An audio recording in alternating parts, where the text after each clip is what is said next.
teaching you how to make tiny balls of cake. Now, you can use this cake, which is the Pillsbury cake, or you can use the other cake that's like the moist cake.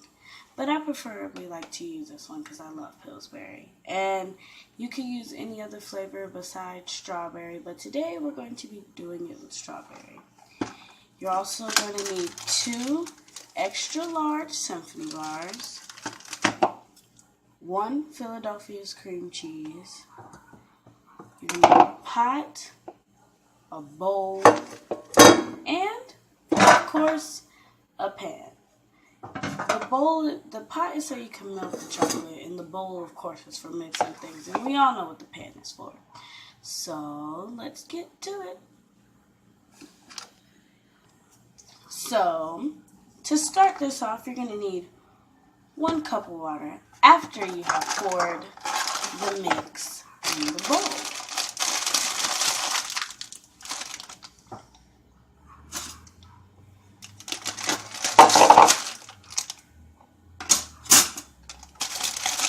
So you pour the mix in the bowl. Kind of smells like Nesquik. Okay. Then after you pour the milk in the bowl, you need a cup of water. I have my cup of water, and you pour it in. Now, some people like to use milk, and that's also fine, but I'm going to use water. Then you need 2 cups of oil. Now, this right here is kind of a weird step, but you know, just gotta go with it. Go with the flow, man. Alright? Then you need your 3 eggs. These ones.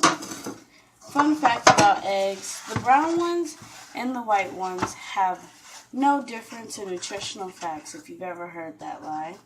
So, brown ones or white ones, doesn't matter, they're both healthy.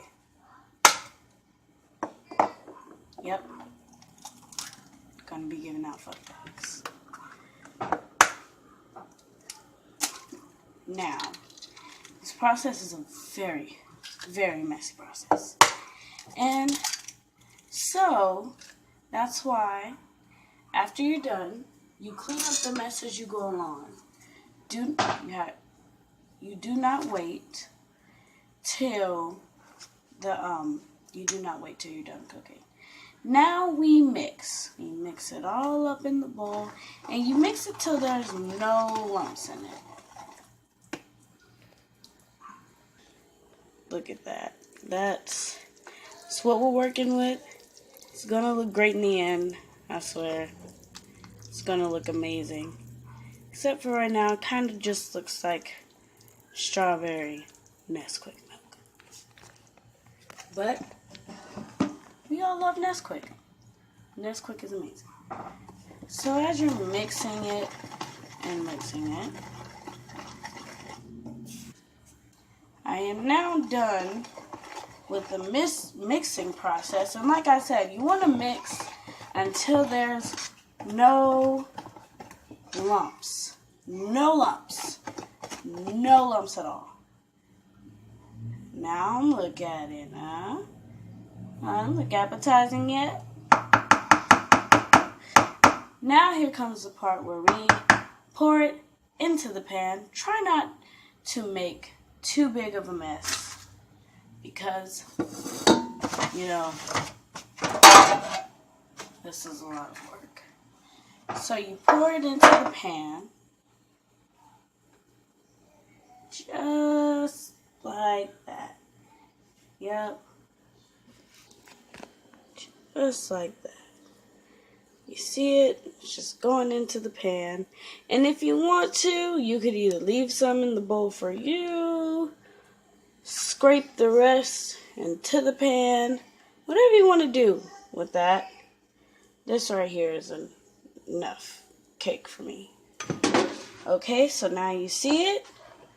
And this will take about,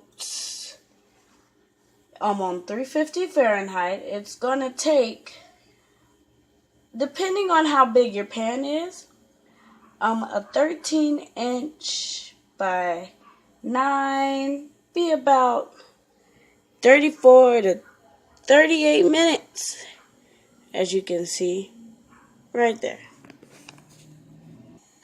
Now I am putting the oven on 350, and this is important. We're back after we just made that very delicious cake, and let it cool, because you don't want to permanently damage your hands for the next step. For this next step, you will need a bowl for this step. Now, going to take your cake, and yes, you made it, and it looks very good, but now you're going to destroy the cake. I mean completely obliterate the cake. When I say that, I mean you're going to put it in the bowl, and you're going to smush it. You're going to smush it like your life depends on it. You're going to just smush it all up, just like that. Just smush it. Don't even all that hard work. You just smush it, and you smush it till it's all in little tiny pieces of cake. And after you smush it all up is when you add the cream cheese. As you are adding said cream cheese, you might want to pull out that symphony bar that you've been staring at and contemplating on eating. Now that you have your cream cheese, you take the whole cream cheese. You just take it and you put the whole cream cheese into your cake. Now, this is so when you try to turn it into a ball, it's more like clay, and you can actually do so. And cream cheese is just very, very good. So your hands are going to get messy. They're going to get messy. It's a messy process, folks. You don't like messy, then you don't want this. Don't do it. I advise you not to. I strongly advise that you don't do this recipe because it requires a lot of hands. So make sure, which should have been a step, that you washed your hands before you did this, and that you don't poison your family with your dirty hands. I'm going to go wash my hands now. I'm going to come back. I'm going to start boiling the symphony bar. Now, as you've made a mess on your counter that your mom might kill you for later, you now get your symphony bar. Now, chocolate, as you know, melts easily. So you're going to take your chocolate and you're going to break it up, and you're going to put it, don't break it up in any specific order or anything. No one's really worried about that. You take them and you just do that, what I'm doing right now. You just break it. You see that? You see that chocolatey goodness? And you're going to melt it. You're going to melt the chocolate. You're going to melt it all good. Now I'll put it on highlight so it could go a tiny bit faster.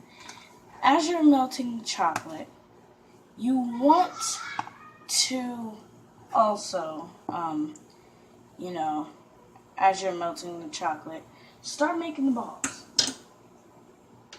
Start making the balls that you need to make, because that's the whole process. So you make them, and it's more, at first, of a squishing type process.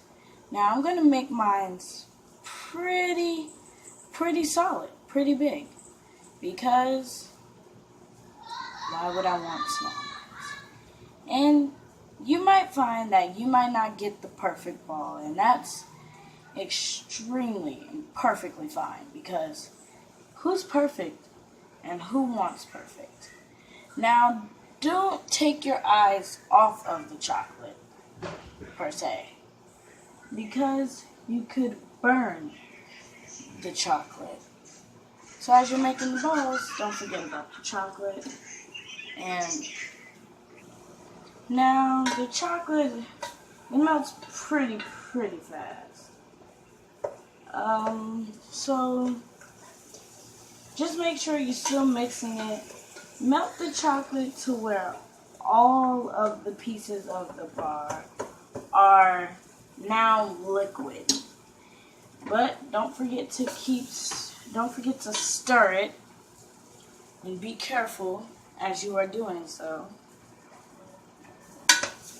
Don't forget to stir it, because like I said, chocolate can burn, and yes, it will stick.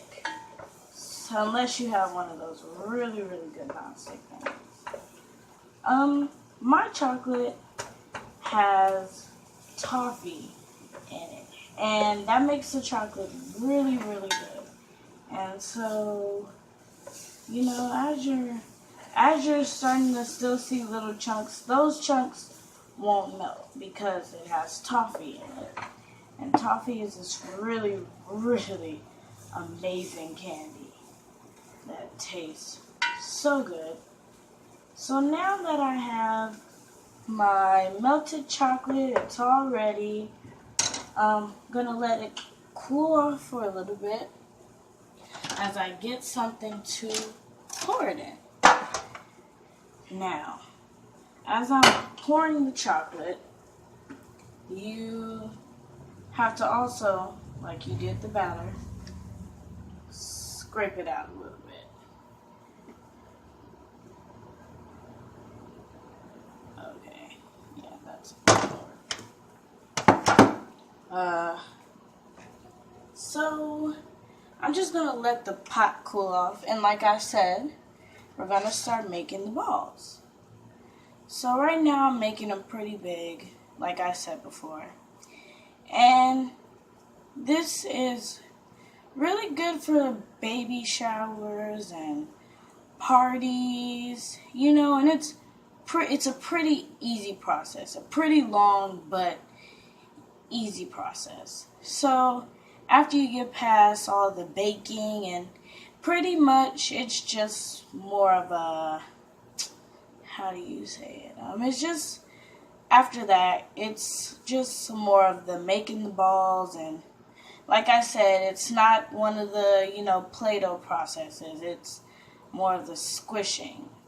And after you kind of get your ball shape, you could kind of do that gently, because this is very breakable and easy to break. You don't want your chocolate to get stiff, so start the pouring. Yeah, so now we're just putting the chocolate on there, and then we're spreading it around. Now, this is the hardest process, like I said before, because you have to make sure that you're being gentle with the ball, because the ball is very fragile and very well can fall apart. So you got to be careful and gentle enough that it won't fall apart. After you got all the cake balls ready, you can go and you can put these delicious treats into the freezer, because that's where they're going to get nice and hard and ready. And that's where the chocolate's going to freeze onto them, and you're going to have a good time, and you're going to eat them. And then, till then, I would give that about a good 10 to, a good 10 minutes. You could check on it after that, and I will check right back with you guys after we have put them in the freezer, after spreading the chocolate on them. So until then, see you guys.